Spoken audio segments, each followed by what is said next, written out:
Good morning, good afternoon, and welcome. I know we have folks joining from across the globe. We have folks in Europe, in Germany, in Sweden, Switzerland. We have folks from the Caribbean, in Trinidad and Tobago. Hi, Jonathan.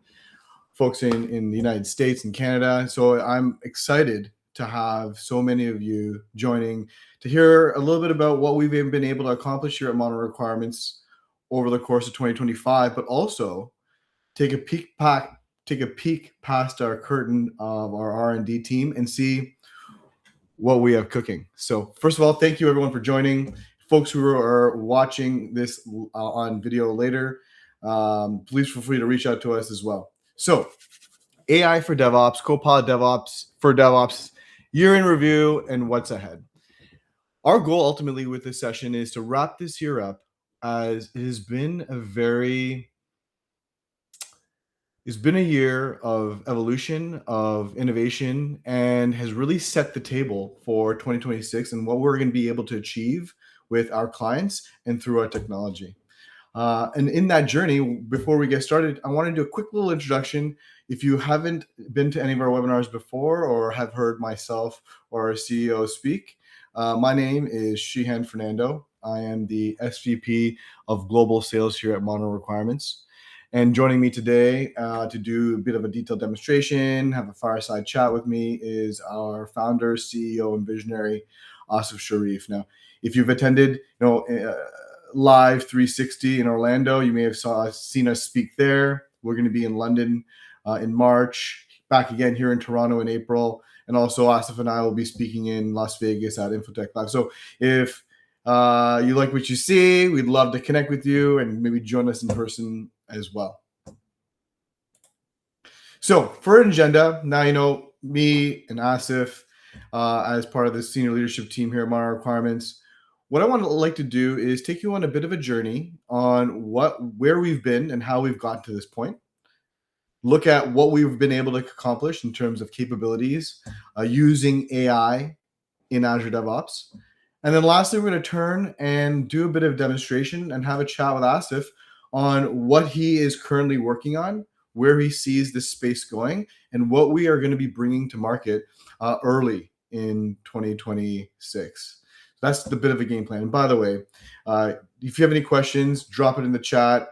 We are going to have a bit of a Q&A session at the end as well. But if we see interesting questions as we move along and are chatting, we're going to try to address those as well. All right. So let's talk a little bit about who we are, how we've come to this point, and what gives us the ability to deliver such refined AI tooling in today's world. Well, Modern Requirements has been around for 20 years, in addition to, we've been a Microsoft partner for 14 years. In fact, we're a Microsoft AI solution partner, and we collaborated with the Microsoft team to develop Copilot4DevOps. So we first kind of kicked off that journey in 2022. And in 2023, we launched Copilot4DevOps as part of our Modern Requirements suite of tools. And then in 2024 and into 2025, we launched Copilot4DevOps Ultimate with a whole slew of additional capabilities. By using our tools, we were able to increase our developmental lifecycle and speed up how we come to market with some of these capabilities. And we are right now sitting on the precipice of launching AI agents, which will be a game changer in the AI in Azure DevOps. If you've played with our tools or you have not seen it before, we'd love to set up a demo for you or a trial and get you started. As you'll see, by using our tooling, you too can shorten that cycle, your developmental cycle, and really get your products to market much faster. So what were the type of capabilities that we've launched over the past couple of years? Well, Copilot4DevOps has a suite of tools that are simple to use and easy for anyone to pick up and play with. For example, our elicit or analyze functions require no prompt engineering. So anyone with very basic AI skills, or maybe they attempted Copilot for M365 and we're not sure, with some of our tools, you can pick up, give it a click, and You have the ability to democratize and use AI in your workflow using Azure DevOps. As you go through the rest of our tools, we have obviously more complex tools where you can do dynamic prompt, which allows you to do gap analysis. You can speak to your data using AI chat, and soon you're going to see how we're going to enable you folks with AI agents. So let's take a look at 25. What you're seeing here are the list of capabilities we've been developing and releasing over the course of this past 12 months. Now, I'm not going to go through every one of these line items, but as we take a peek at, bring your own data toggle, the ability to harness the knowledge that you have within your organization to refine how you're building out your requirements using AI. That's the capability we launched earlier this year. And I'm just going to pick and choose. We upgraded our UI so that you have a simple clickable experience. You have the ability to click on AI edit. And if you have work items that have been created for you, you want to change its flavor, make it a little bit more specific, make it a little bit more concise, you can do that with a simple click. The ability to translate. Now we have folks joining us globally, whether it be in Europe, in Asia, in Australia, in the United States. If you're supporting an organization that requires language support, we're using AI in making those translations. And then most recently, in our recent version 7 and version 7.1, we upgraded the experience around diagramming, the experience around building out mockups. And one of the other elements from my role and my purview, dealing with leaders and organizations who are implementing Copilot4DevOps, is the use of AI within an organization. Not all organizations are using Copilot or Azure AI Service. They might be using OpenAI. They might be using Gemini. They might be using different LLMs. So one of the capabilities we realized that we wanted to help organizations do is harness the LLM that your organization is using and using it as the LLM to our Copilot experience, which is natively integrated into Azure DevOps, broadening the ability and giving folks or an organization's choice in which LLM they choose to use in a simplified, tailored experience within Azure DevOps. And so that really brings us to today. And so before we dive into seeing what we have cooking in R&D and what we're going to be launching shortly, I want to launch a quick little poll. So we're going to, in just a few moments, the poll will pop up. And I'd like everyone, if you don't mind, just spend a moment and respond. Okay, let me just.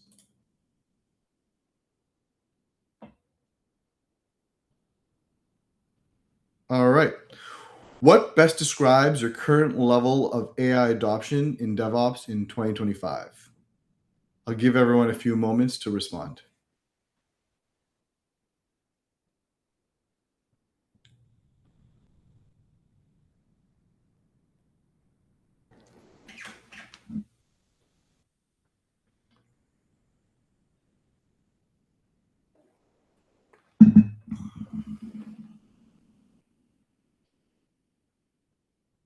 Interesting, not using it AI yet, experimenting with AI pilots and point tools. Okay.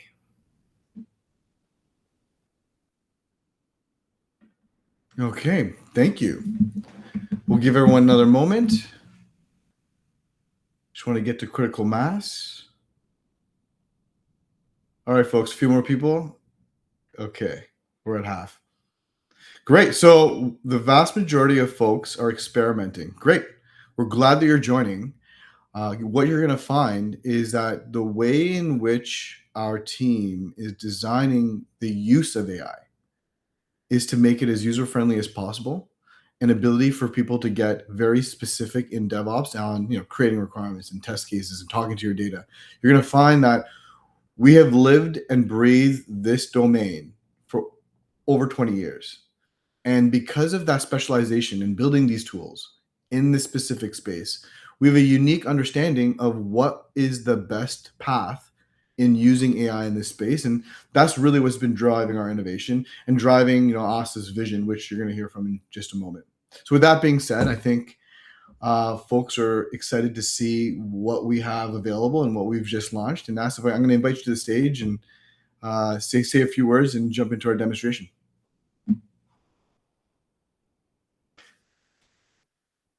You might be on mute. There you go. Hey guys, good morning, good afternoon, good evening. Hello to people that from around the world. Yeah, this has been an interesting 2025. We've actually, our user base has 8x'd in this year. Obviously, people are excited about the possibilities of using AI in the various things they do. Obviously, this webinar is very much about Copilot, not about modern requirements, which we'll touch a little bit on later on. We'll just mention a few key things we're doing there. But it's been a very exciting year. The fact of the matter is there's a great opportunity with artificial intelligence, especially generative AI. And I think in 2026, the agentic AI is going to play an important role in making us be more productive. About 3 years ago, I had gone to my team and I told them, I can see where AI is going. We need to double our productivity in the next year. Before the year were finished, we had already doubled our productivity, and the next year, I told them I wanted 10x productivity. And then we not only were using all the right tools, but we were using our own tools, and we're trying to up our quality of product and the capabilities we could bring to the market quickly. And then the beginning of this year, my direction was we really need to focus at 100x capability, which means we need to be extremely intelligent as to how we work. And that's a journey. So we are in that journey right now. My hope is in the next year or two, we will actually reach that target. That's an ambitious target, but given where the technology is going and the tools we are developing and the tools that are available elsewhere, we're using all of the right tools to propel ourselves into the AI era. So thanks for joining us on this journey. I think you'll find us to be great partners to work with. And let's Shen, what do you want to do next? Well, I want to share one thought, and I think the folks were pretty excited to see and how they can get their journey started in AI. As it seems, there's lots of folks who have yet to start and are just experimenting, so they're probably going to want to see what we're doing. But the thought I wanted to share was, I was having an interesting conversation with a good friend of mine, and he was scared about use of AI. And what he said was, "Well, is it going to take my job?" And so my response to that was, there's certain things where the journey is the experience and it's exciting, and in other areas it's getting to the result. And I think what we've really done in our tools is help people get to a result quickly and help iterate quickly using AI in a very meaningful way. And I think that's what really is the value of what our tools can do, and especially as it's worked for us. But so with that being said, I wanted to share that thought with folks is we think about these things as we develop these tools, and that's if I think we just dive right into it and show them some of the stuff that we've been working on and what we've just recently released, and we can turn it over to what's coming next. What do you think? Yep, let's do that. So guys, what I'm going to do is I'm going to share my screen. And so there's a a lot of stuff we've released this year. So obviously it'll take a day to go over everything, but I'm going to highlight a few things, but I think we'll spend the lion's share of our time talking about what we are planning to do or what we're in the process of doing.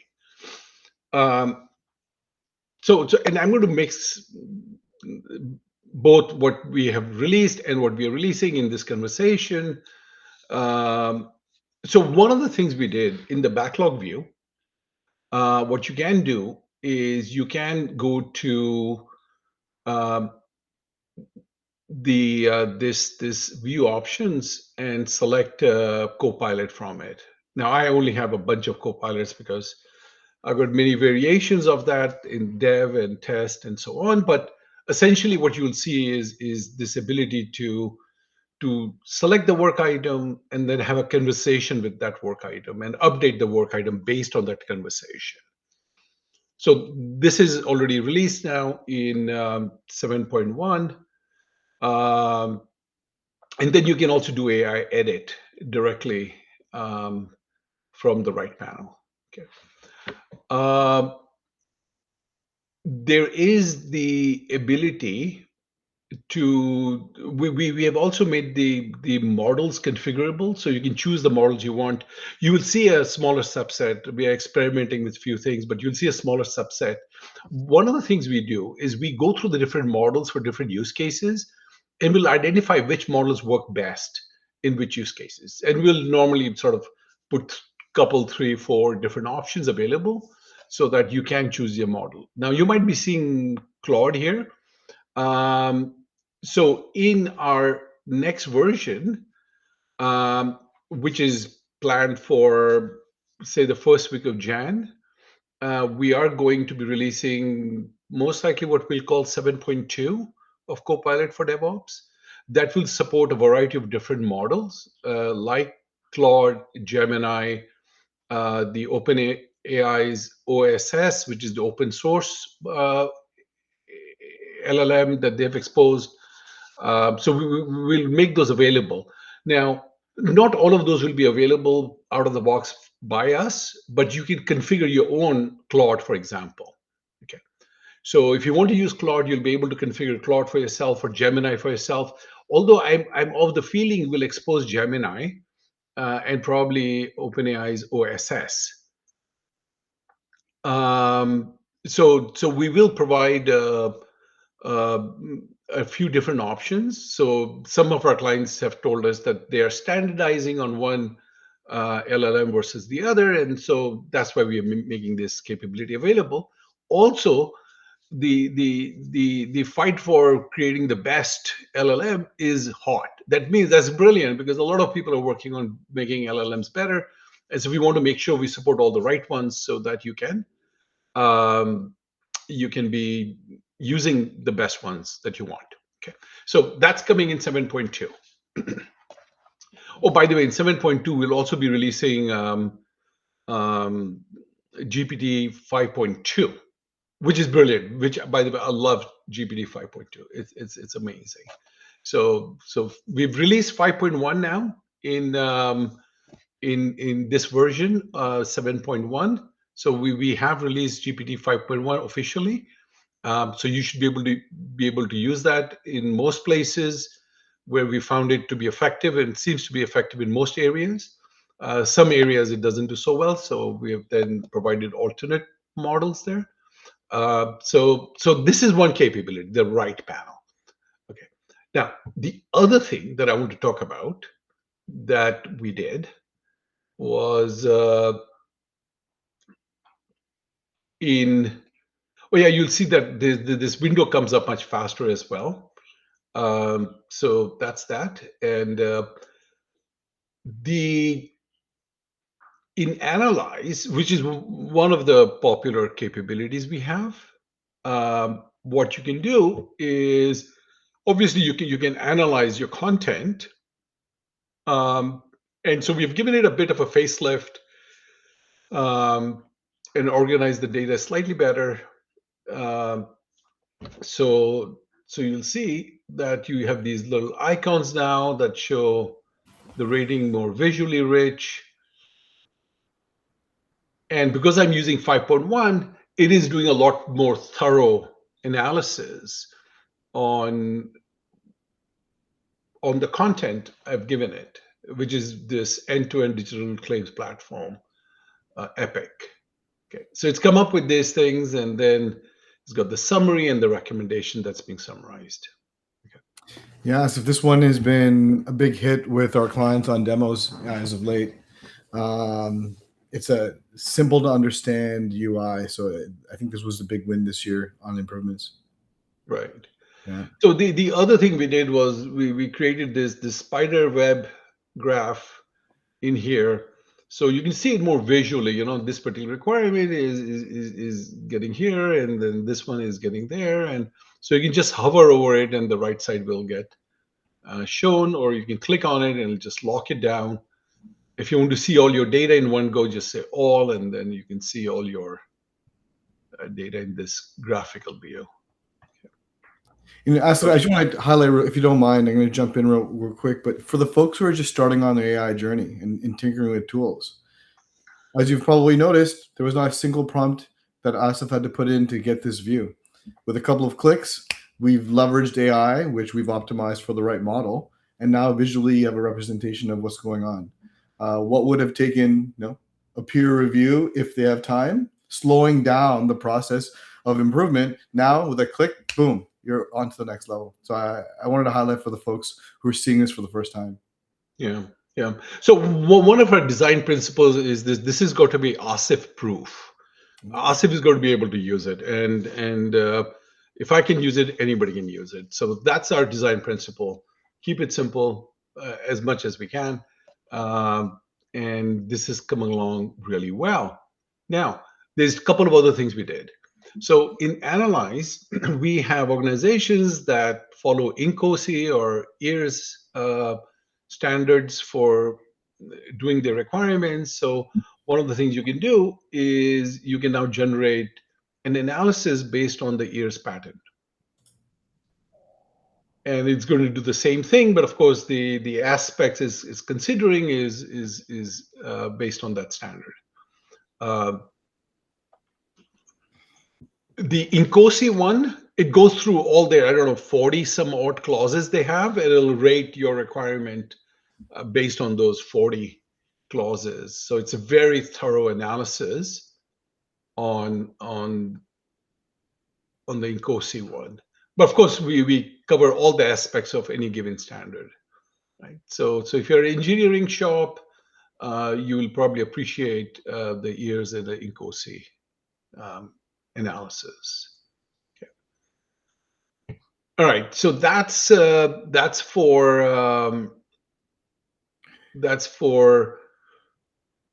the analyze function. So this is actually a really interesting question that came through. Is this tool able to analyze failed pipeline logs and provide fixes? That's kind of a cool question. Yes, it is. And I will put that on the parking lot. Okay. Because I'm going to get to something that will answer that with the affirmative. Perfect. Okay. Yeah. All right. So we talked about the right panel. We talked about analyze. Oh yeah. By the way, in analyze, the other thing that we did was we put in the right panel. So many of our clients came back and said, "Hey, I want to update the work item based on the analysis it has done. How do we do that?" Okay.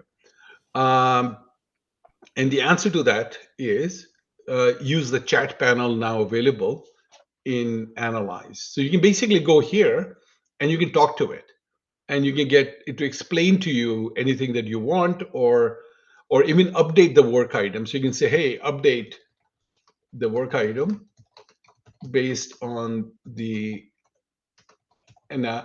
analysis." Okay. And it'll go and review all the feedback, look at the work item, figure out how to do it, validate what it's doing, and then update the work item. Yeah. So the chat there is going to be really, really handy. One other thing that people had asked us to provide, which we did both in mockups and diagramming, is we provided a chat history. So now you can actually look at all your previous mockup, pardon me, all your mockup history, and then within each mockup, you can also go previous and next if there are multiple iterations of it. So it'll maintain your version history in there. Okay.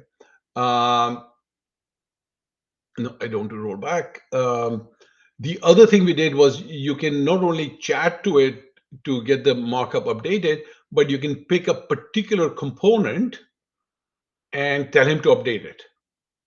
Okay. Or what you can do is you can just go to text and you can say, hey,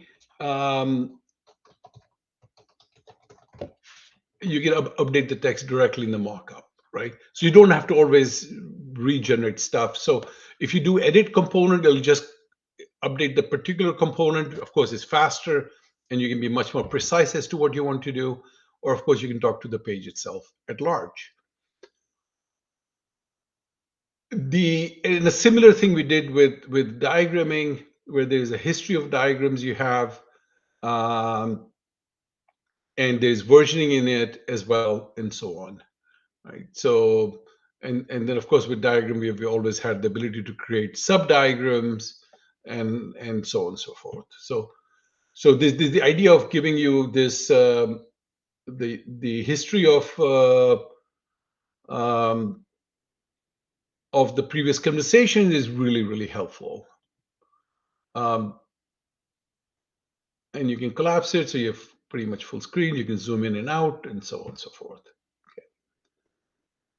Okay. All right. So those are some of the things that we have done in our recent release. But of course, we have the release notes, and there's a bunch of other things that I'm not going into. But one of the things that we came up with, so previously we used to do 3-6 month releases. With Copilot, we are currently on a cadence of about once a month. So we expect to release quickly and not collect a bunch of things and then release. And of course, with all the tooling we have built that we are using ourselves and so on, we are able to produce good quality product quickly so that we can release. And this also means that as we hear from you, we can incorporate those things. So the Incosi thing I showed you was there. Oh yeah, one other thing we got a request for, which is in, is it in Convert? No, it's not in Convert. It's in Generate. Where's Generate? Oh yeah. So in Generate, one of the things we did was we came up with AI spec. So one of the things you'll find that that developers are nowadays doing is they're vibe programming, and they're working with AI tools to create their program. So they do some, the AI tools does some. It's a collaboration, just like you would do your work with Copilot for DevOps. But dev tools really excel when you give them a spec.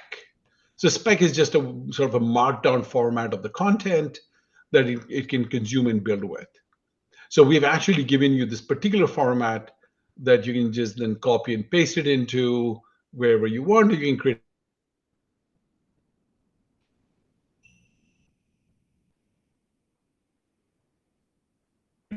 So you go to select all your requirements you want to do in this iteration, and then you create a spec, and then your developers end up with the right spec that they can feed into their AI tool, whether it's Cursor or VS Code or anti-gravity or whatever their poison might be.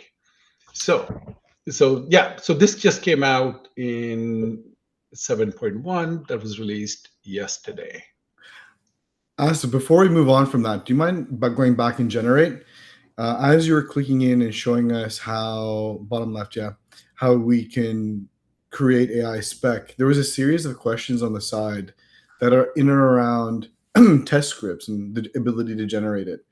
And I think that for this audience, it might be worthwhile to show test script generation. And there's lots of done yet and test. And I figure that it might be an opportunity to show share for this newer audience. Yeah. So guys, you can actually take your requirements and actually generate test scripts using one of many frameworks. So if you're a Selenium organization or Playwright organization or whichever framework you tend to use, you can basically have Copilot for DevOps create your test scripts. So our testers use these test scripts to get a huge jump start in their own automation scripting. And it'll go and create all of that, but I don't think we need to wait for another 30 seconds for it to finish, but you get the idea. It'll go create all this for you. Perfect. I think that answers a few of the questions that we saw there.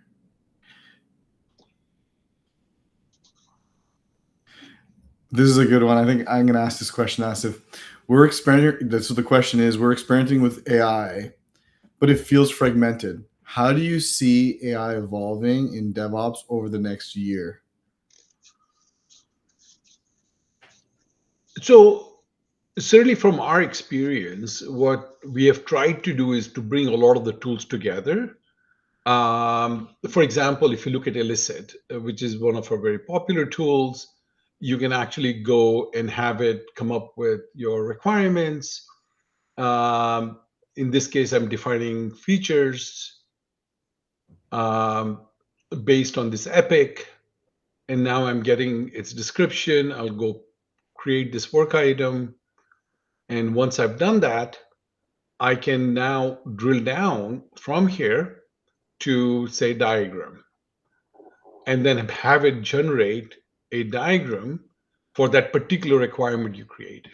So one of the things we have done is we have created this ability to interconnect things so that they are not isolated.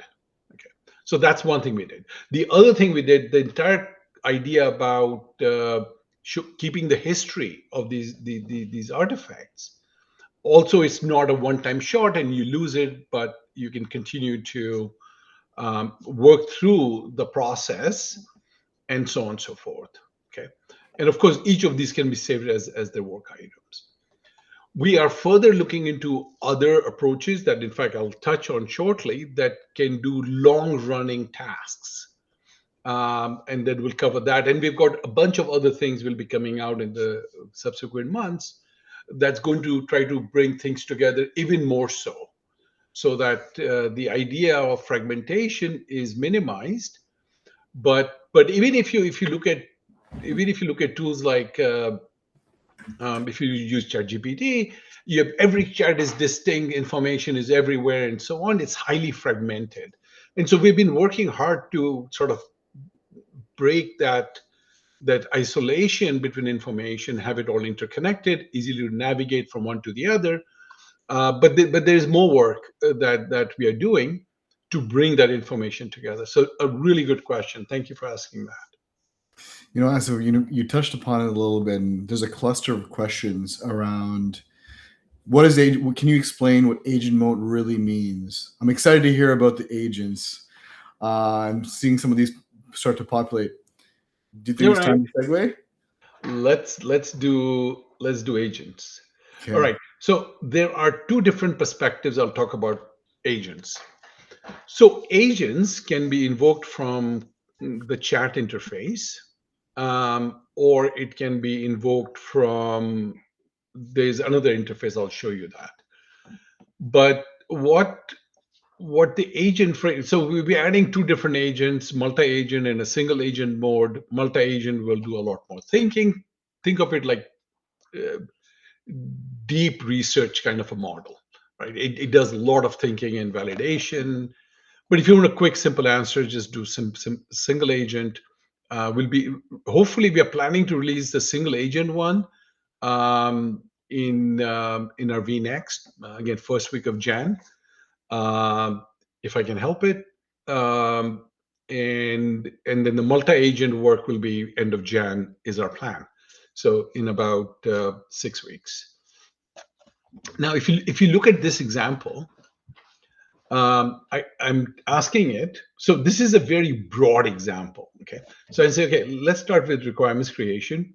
Okay, we'll do deployment. We'll perform full lifecycle automation. I'll tell him to create product backlog items and tasks for CRM. I want him to generate application scaffolding. I want him to create a branch, generate PRs, push the code for auto review and PR fixes into the pipeline. do auto merging after approvals, and generate release notes in Wiki, and update the documentation for me and show me end-to-end traceability. So here's an example of a very broad call. Of course, chat could not do it. Now, of course, agents have tools. So they have access to the repo, they have access to Test Hub, they have access to Wiki. Wiki is now available in your chat in 7.1, which was released yesterday.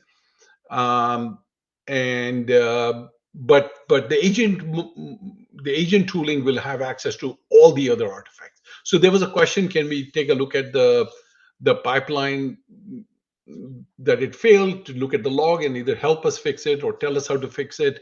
You'll be able to do that with agents, because it will have access to all the artifacts with an ADO. Okay.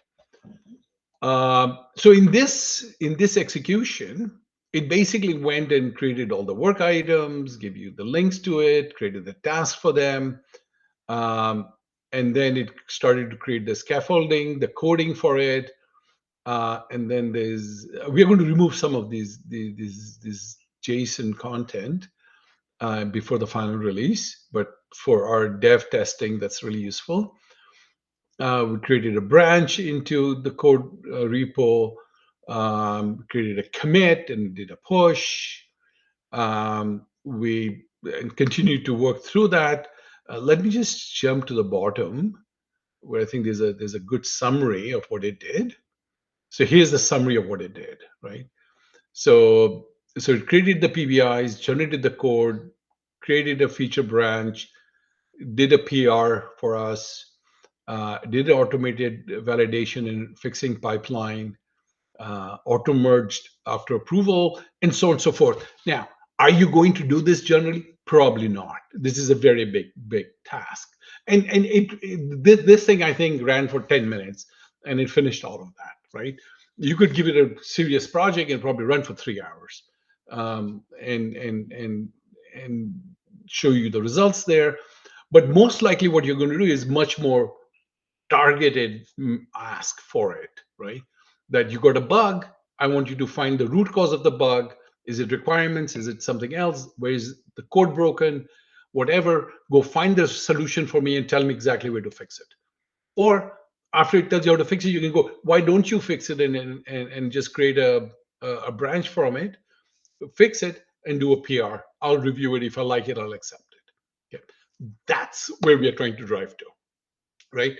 Now, and then it goes and sort of continues with updating the documentation, created architecture document and API documentation, deployment documentation, and so on and so forth.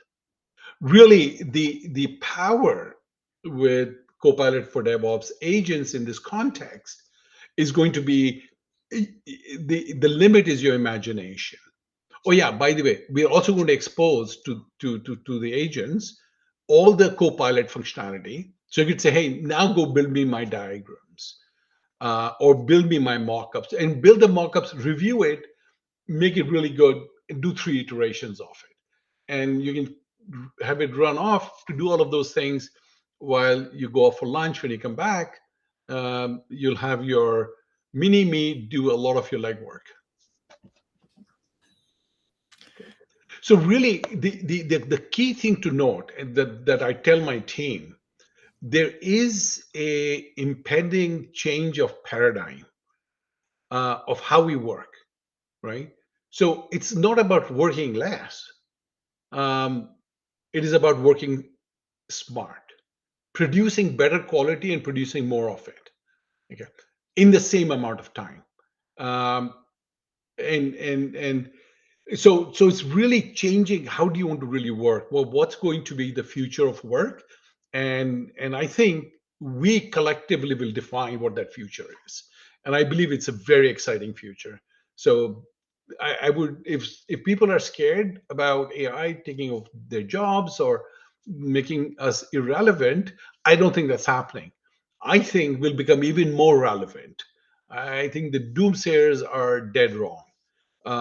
It's only people that are not engaging in this type of thinking to move forward is where you'll run into challenges. But if you accept this challenge of working with AI intelligently, I think the future is very bright. And that's a good segue for a question I've seen pop up twice now, Asif, and it's, is Copilot for DevOps meant to replace existing DevOps tools or work within what teams already use?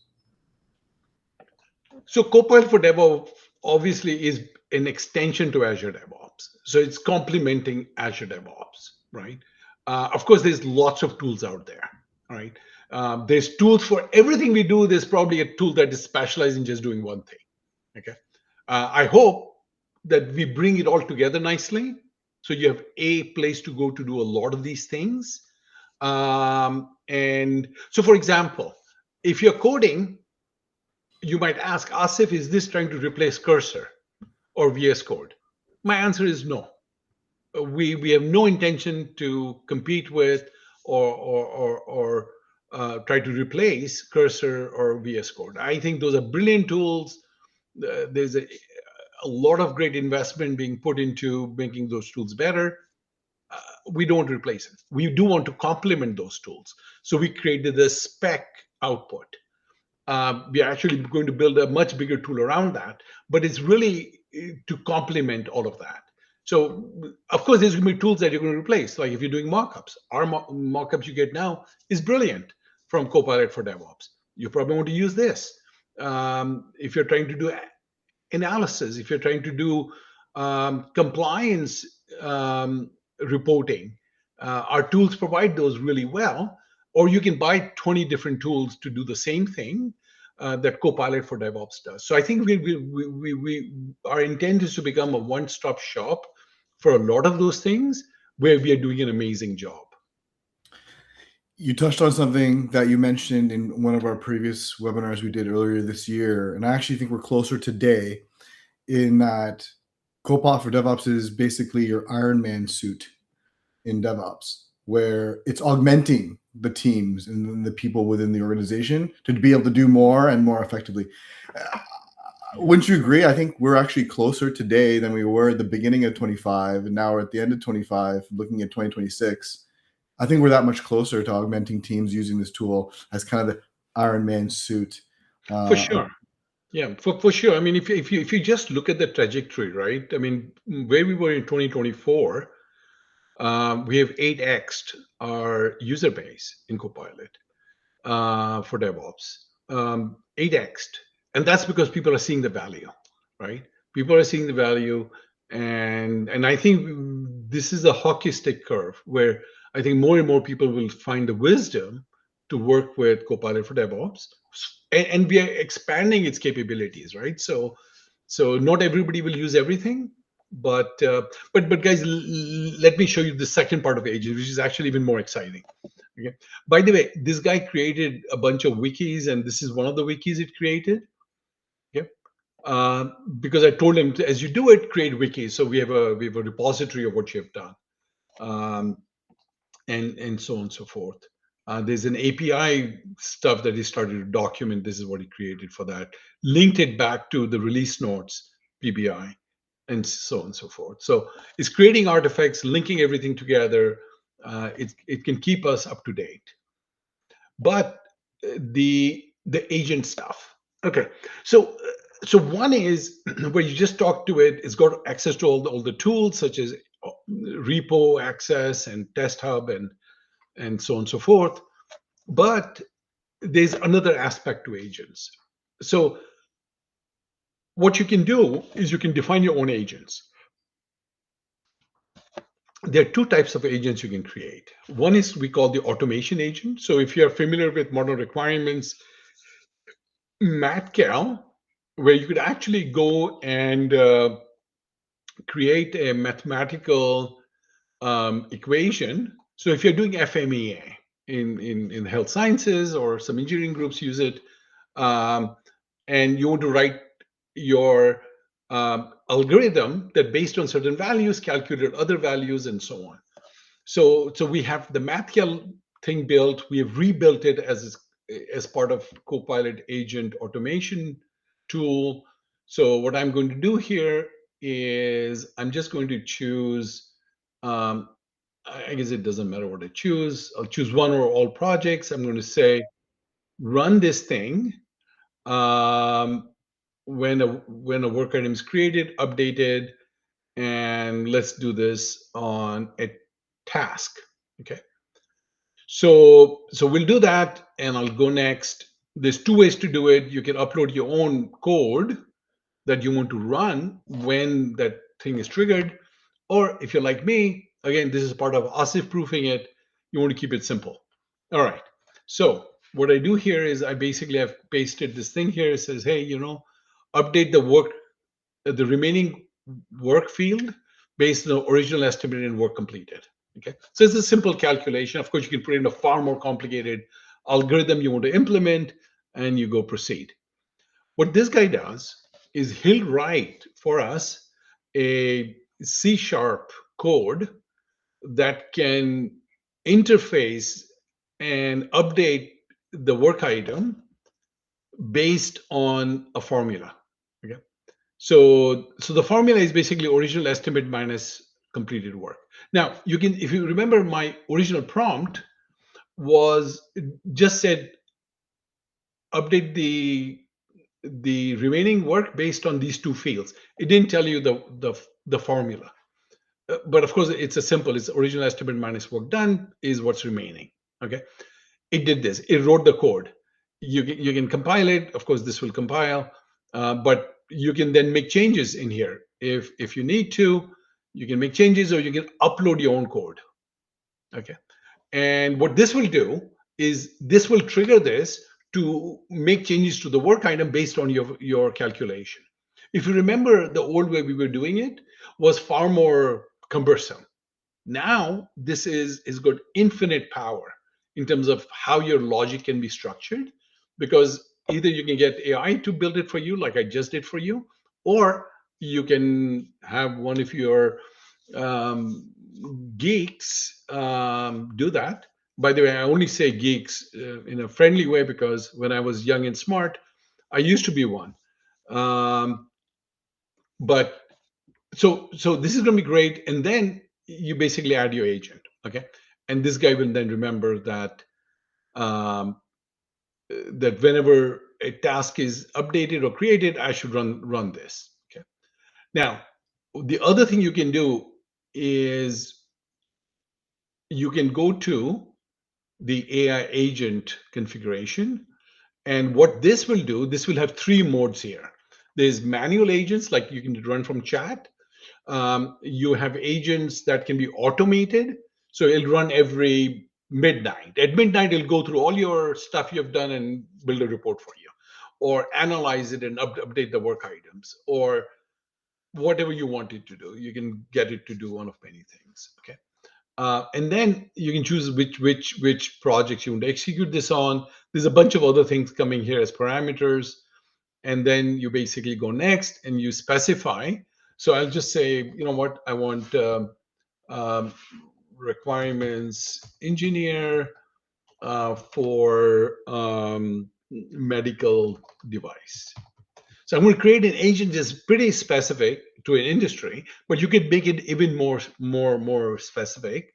Um, and you can say for firmware, or you can give it whatever prompt you want to give it, and then you can have it come up with a agent definition. Now, the way these agents definition work is when the agents run, the system will find the appropriate agent to use. And we're also going to be releasing something called skills. So you could have a requirements agent that has skills to create user stories or test cases or FMEAs.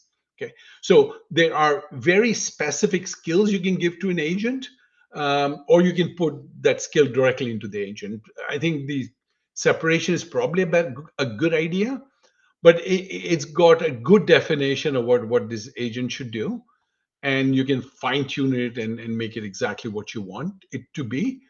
Um, so you'll have agents, you have skills. The agents can run autonomously or on events. and you have the MatCal version of calculations. They all are coming, hopefully by end of January. Although there's some parts we might release earlier, but that's the current plan. So, as if I were to summarize, and it's the ability to have a guided experience on configuring the agents on how it can help you.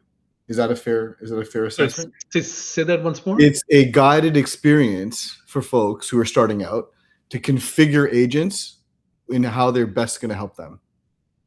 Yeah, exactly. So it's guided in the sense you can tell him what you want it to do, and it'll create the agent for you, and you can fine tune it. But the basic intent of an agent is that you can have it do many things. Because you see, if you remember, I showed you this agent in multi-agent mode. Mm-hmm. So what the multi-agent mode does is actually does a planning. So you tell him to do something, he'll create a plan, and then what he'll do is he'll figure out which agents to call to do what. Okay. So it's going to say, okay, this I want to create requirements. So I found an agent to do requirements. And the requirements guy will say, hey, is there a skill I can use? Oh yeah, there is a user story skill. Let me use that. He'll do its work. Then he'll say, okay, now the next step I should do is validate. Let me find a validation thing. And then the next thing I should do is format. So I'll find a format agent, and then I'll format the content. Simple example, but you have multiple agents, you have multiple skills being used to actually orchestrate this whole work, right? So the agents can be used for much more complex processing. And of course, what we are doing is we're going to provide human in the loop support. So you can say, hey, agent, go do this and that. And then when you reach this point, let me review it and tell you to proceed, or let me tell you that I want you to make modifications to it, right? So that's the whole agent strategy. By the way, guys, if you're interested in early preview of this, please let us know, and we'll reach out. Although we'll be having a small group of preview clients on this who will get early access, but if you are interested, please do let us know. But we will try to get it out as soon as we can. Perfect. Should we field a few questions, Asta? What do you think? Actually, guys, I want to just show you one thing. We've also been working on one other thing, and I'll just take 2 minutes to do this. So one of the things we are doing is many of our clients have come to us and said, hey, we use Jira and we use ADO, and we need to either migrate data from Jira to ADO, or we want to sync the data. So we built a bridge.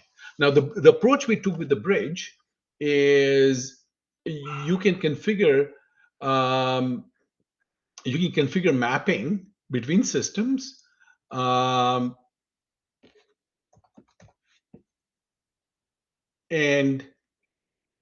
in the mapping, what you're doing is you're defining that one side is ADO. Oh, by the way, this can be ADO to ADO, Jira to Jira, or ADO to Jira, either ways. But ultimately, what you do is you go to the mapping area, and the system will automatically detect what the mapping ought to be. So it'll do an auto map for you using AI, not only at the issue or work item level, but also at the property level. It'll do a best fit, but you can review it and you can change it as need be, and so on and so forth. So, and you can also link your link types in there. Okay. Now, of course, in this case, I think this is ADO to ADO, so it's a pretty straightforward one, but it works the same with ADO to Jira. And once you configure it, you let it run, it'll sort of synchronize data. And it can be used for one of two things. It can either be used for migrating data, so you just move A to B, or you can enable syncing, so that once you've migrated the data the first time, which doesn't delete it from the source, but just copies it over and remembers the connection, you can enable the sync. Then it'll just keep the two, and you can configure it's unidirectional or bidirectional syncing that you want. Okay. So if you're interested in this bridge, let us know, and we'll be happy to help you with that. There's lots of reporting and so on and so forth with this as well. So with that, that's So yeah, we certainly have an exciting 2026 start we're expecting with a bunch of releases. Yes, Shian. Oh no, I was just gonna let you finish the thought. And we have 30 something questions. We've answered a few of them, but there's some interesting ones that I was gonna take swings at. But please finish your thought, and we can get to them after. Actually, the one other thing, guys, we are going to be releasing is modern requirements second gen product we are going to be releasing, which is going to be faster, better, scalable, more predictable, and so on. We're expecting that to have. We're probably going to brand it as Modern Requirements Frontier. It's going to get released. We're hoping at end of January, maybe into February, but not much later than that. And that will have a whole bunch of AI stuff in it. There's a whole bunch of new capabilities we're adding to it to make it much more useful and slick and user friendly and beautiful. So there's a whole team that's rethinking and rebuilding MR. And so you'll be very pleased, those of you who are using modern requirements, with our second gen V1, hopefully by the end of January.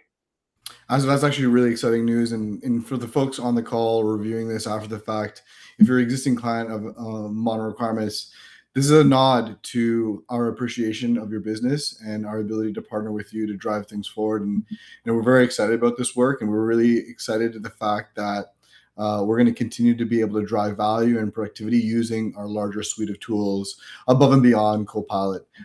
So that's for you guys, and we look forward to partnering and expanding our relationships in 2026.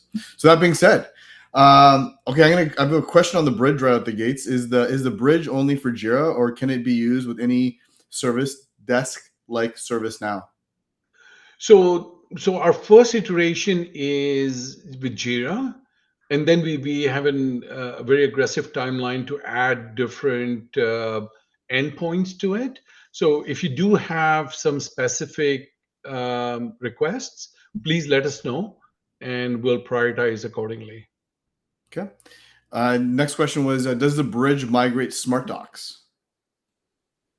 So by the way, guys, what we're going to do is, I know we have 3 minutes left, but we'll continue with our Q&A. Yeah. Those of you who can stay, please do.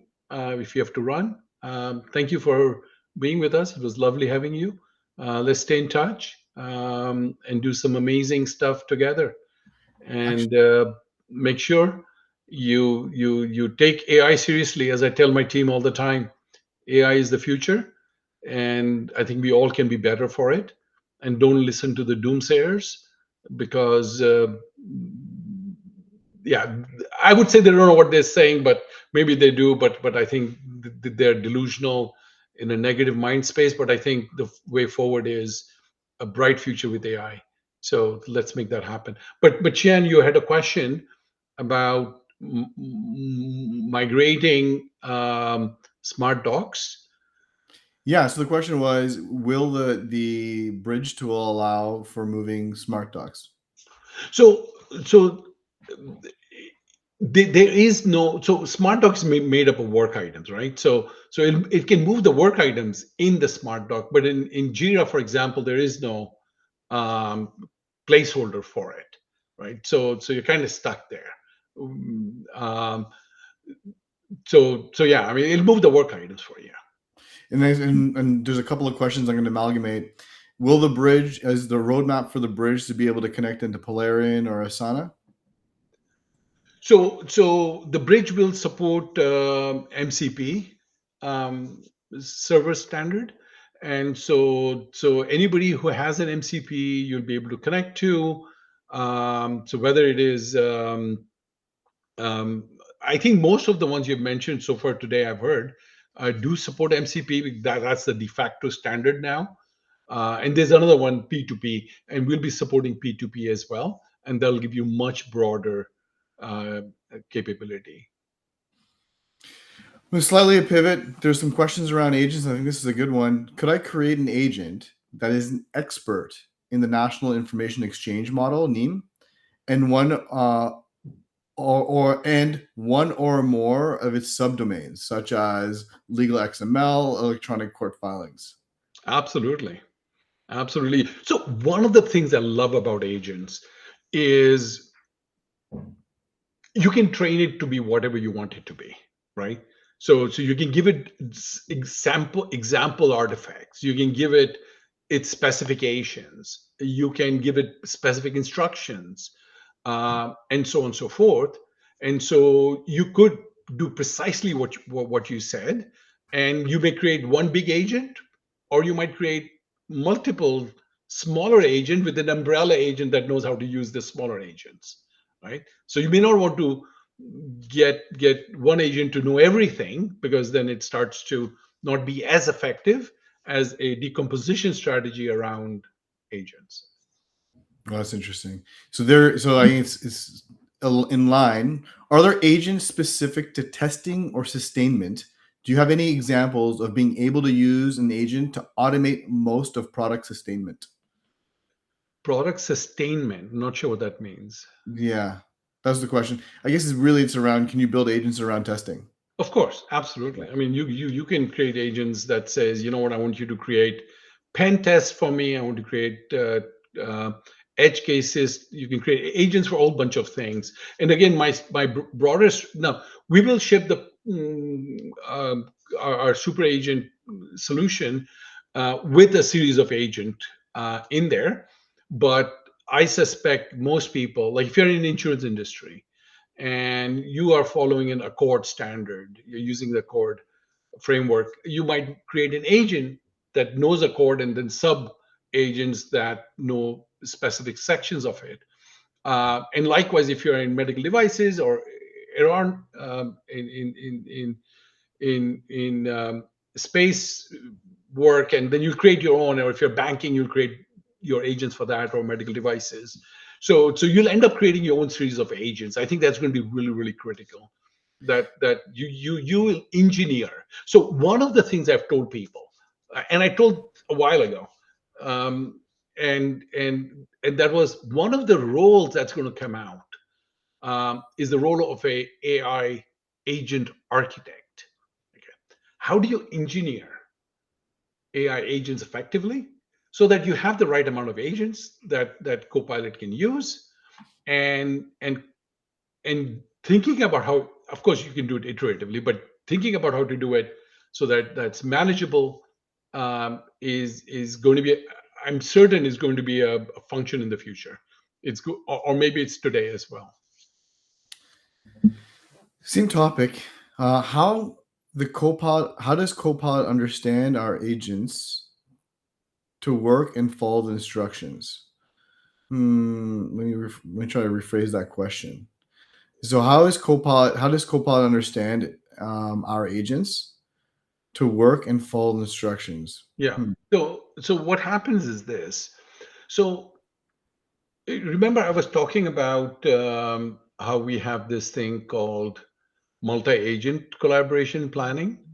So what this does is when the first request comes in, it basically creates a plan as to what needs to be done. Now, when it creates a plan, it has access to all the agents that you have defined, either the ones we have provided or the ones you have defined, not that others have defined. You can't have that. But in the agents that it has access to, it will then decide which of these agents do I want to use, in what order, and with that plan, it'll start to execute. Now, the delegation of task is decomposed. So individual subtasks will determine how it does its job and further delegate to other agents, or use certain skills. And so it's a very interesting way of planning and executing with multiple agents using different types of memory. Wow, that's interesting. There's so many here. I'm trying to pick and choose which one's the best to go next. Okay. Is there a possibility to revert the changes made by an agent?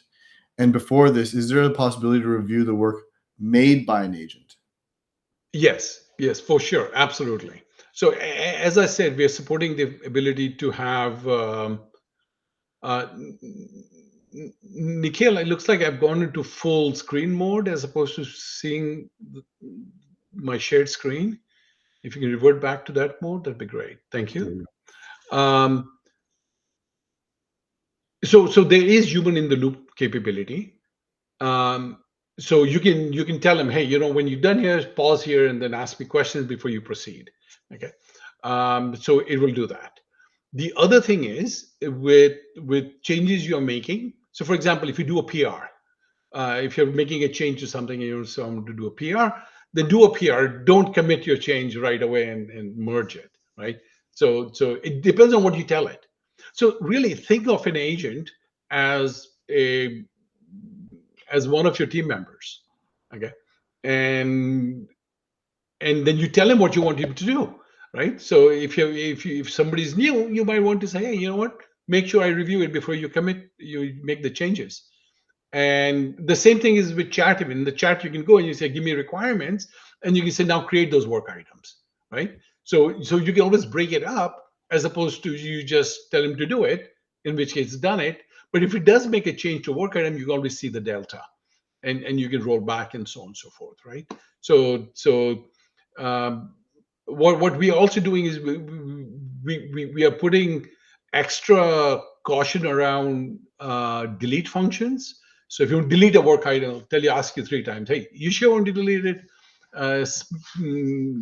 Put the title of the work item back in here in reverse order. But okay, I'm kidding there. But the idea is that we want to be defensive than be aggressive in terms of destructive functions. So those are being made very difficult to do. But if you do make a change, you can see what has changed.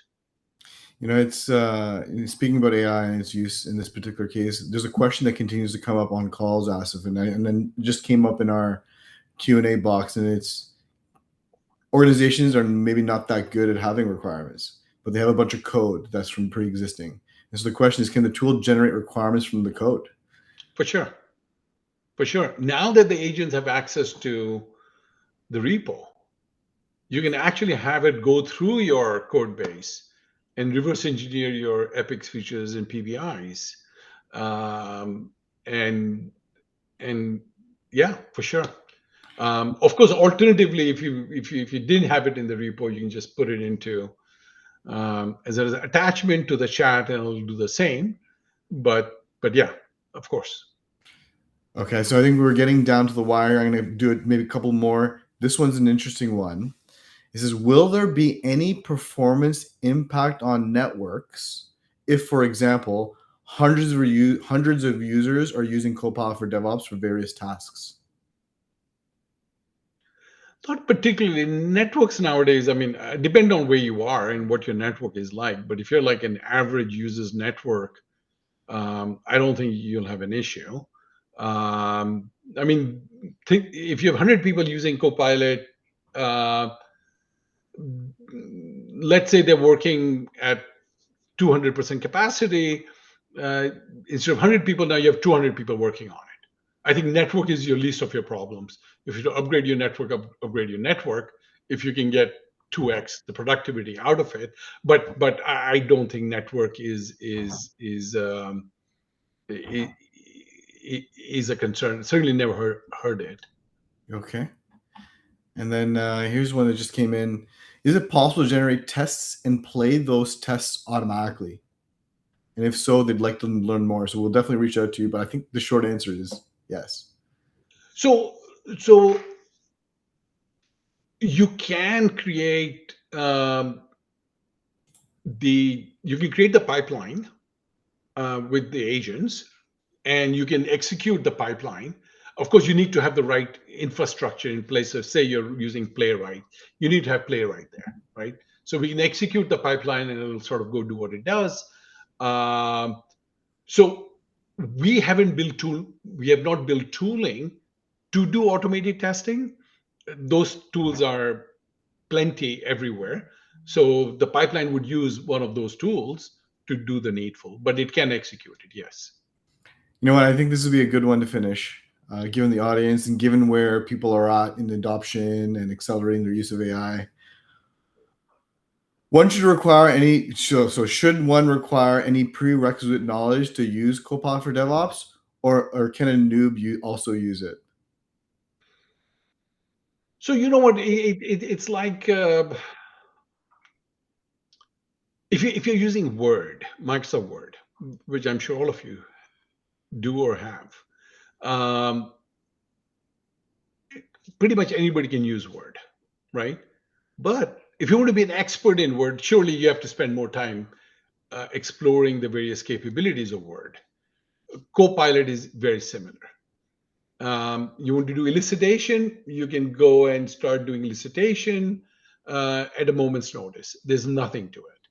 It's you click, you experiment, you figure it out, you're off to the races, right? If you want to do analyze, so a lot of the functions in this screen here is straightforward. Um, when it comes to things like going to the chat area and start chatting with it, a lot of the basic chats can be done very easily. There might be cases where you want to do some advanced scenarios. Yes, you have to build up that understanding so you can ask it more advanced questioning, right? So the ability to ask the right thing is the new superpower nowadays with AI systems. So, but I think as you get into more advanced capabilities like agent configuration and asking like the prompts I was giving earlier, yeah, then you need to think about how to create a prompt like this, right? And probably better ones. But of course, you can always get when you're chatting, you can always have our chat system rewrite your prompt to make it better, right? So there's lots of tooling available to help you. But I think the short answer is most of it you can just jump in it and learn how to swim. Um, but there are going to be things that as you use the system more, the more you explore, the smarter and better you'll get with it.